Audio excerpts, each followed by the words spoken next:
So looking at the battle, the war on all fronts, Arts and Culture Minister Nathi Mthethwa saying that the youth of 2020 have been called upon to fight a much more silent war, the COVID-19 pandemic, and to help rebuild society. Mthethwa added that while COVID-19 is a potentially life-threatening disease, it has some positive spin-offs, especially for those young people in the creative industries who are creating 4IR solutions. However, in their own words, what lies ahead for some that have been dubbed the lockdown generation in South Africa? Waianae Moncho is a youth activist and founder of Fruitful Thinking. She joins us now. A very good evening to you, Waianae. Thank you so much for speaking to us. Let me just start with, as we saw the visuals of the prayer sessions taking place in Cape Town, and just before that, there were the protests that were taking place worldwide in solidarity with George Floyd and incidents of racism. As a youth activist, what are your thoughts on what role the youth in South Africa can play in ending discrimination and ending racism? Fruitful greetings to your listeners, and thank you for the platform. First and foremost, I think the youth need to speak, use their voices, and to make sure that we are speaking on our social media platforms, on any platform we can, to be aware and give knowledge to those about racism, because it's not right. It's an injustice to all humankind. So one way the youth are thinking of making this a no more problem for the future generations is by saying that start off by educating yourself. Start there and then vocalize that education to others. And then the youth are saying, you know what? We're using our social media platforms not only to educate, but to have peaceful protests online. We're having virtual protests like we took place on Saturday. Alwande and Gubane had made that visual protest for us to come together as the youth and speak out against this injustice. It is not okay, and we don't stand for it at all. Another way is that a lot of students around the country are speaking up against the oppression and the injustices that they faced in their schooling system, and want to, make the schools understand that they need to take accountability for not protecting us and making sure that we don't have to suffer these microaggressions that we faced in school. So one way we are doing this is basically asking the schools to listen to us, hear our grievances, and listen to the solutions we have. Starting with our first solution is that in the code of conduct at schools, they must clearly state that they have an anti-racism policy so that students can be protected and necessary measures are taken when slight and horrible microaggressions are taking place in schools. So that's the way the schools and the youth are going about this, making sure that we make our voices heard, making sure that we support those institutions that don't know that they're doing wrong, and better educating the youth of tomorrow. And we'll talk about fruitful thinking in just a moment, Waianae, but I'm curious, especially your use of the word microaggressions. I'm thinking if we're looking at solutions, that means really coming down to basics, identity. In your work as Nubian children, for instance, how would you then foster a sense of identity that is inclusive? Because there are class issues, there are color issues, there's race issues that divides us. How do you bring us together? I think what we need to understand as the youth is that we have history, which is something that can educate us and give us self-pride and identity, not just only about our country, but just about others in general. So we're asking that the history department of schools really take it into account to educate their students about these issues, because it's not okay. And history is the best way for us to educate and to better understand and to have a way forward to never have to face these things again. What role can fruitful thinking play in fighting on the frontiers of COVID-19, for instance? I mentioned at the beginning that some are dubbing South African youth as the lockdown generations. I mean, the meanings of that it has so many layers. Really, it does. I mean, being the lockdown generation, having to do online schooling, having to protest online, is really changing the way the youth think and operate themselves. First and foremost, the youth know we have to organize ourselves in a manner that is effective and making sure that we're getting into spaces where our voices can be heard.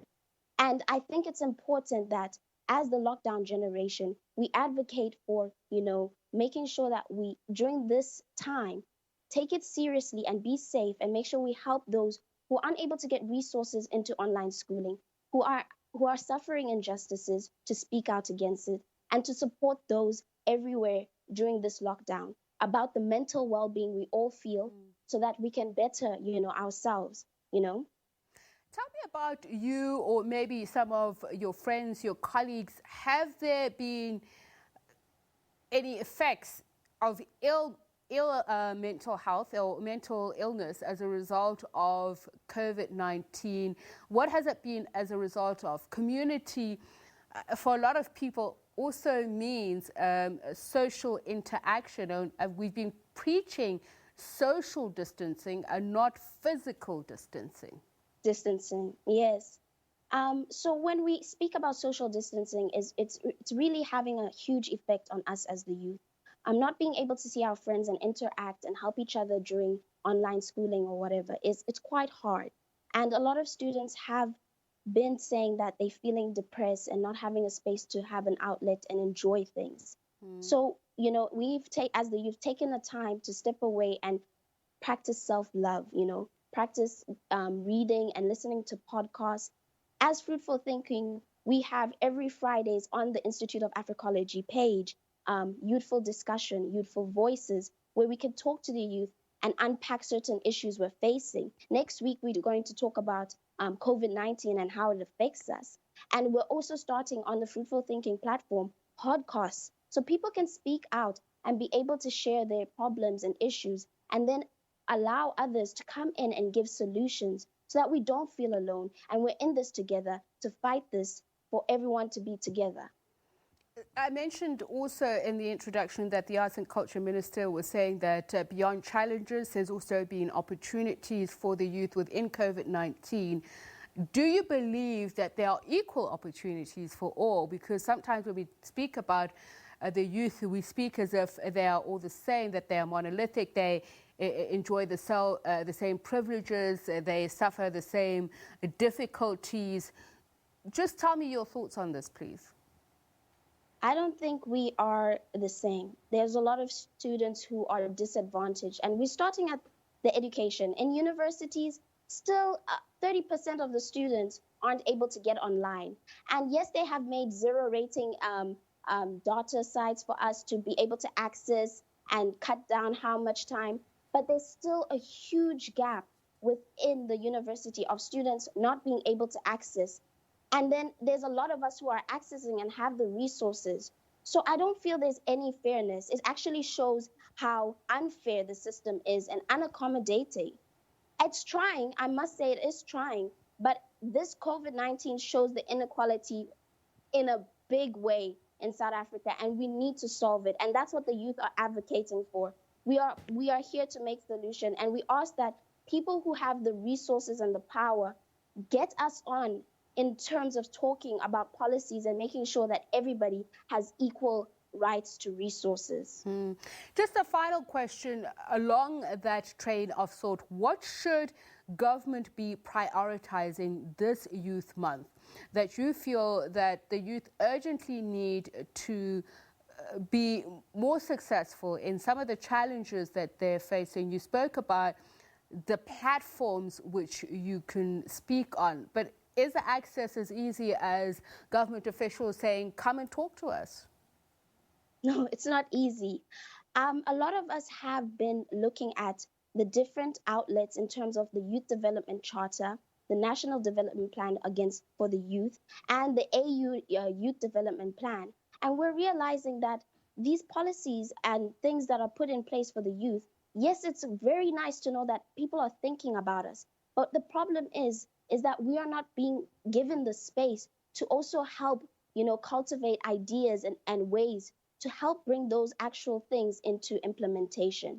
And I feel there's a lack of joining the bridge between the ones who have the resources and the ones who can actually make those resources come to fruition. So I know you'll finish the sentence when I say nothing for us.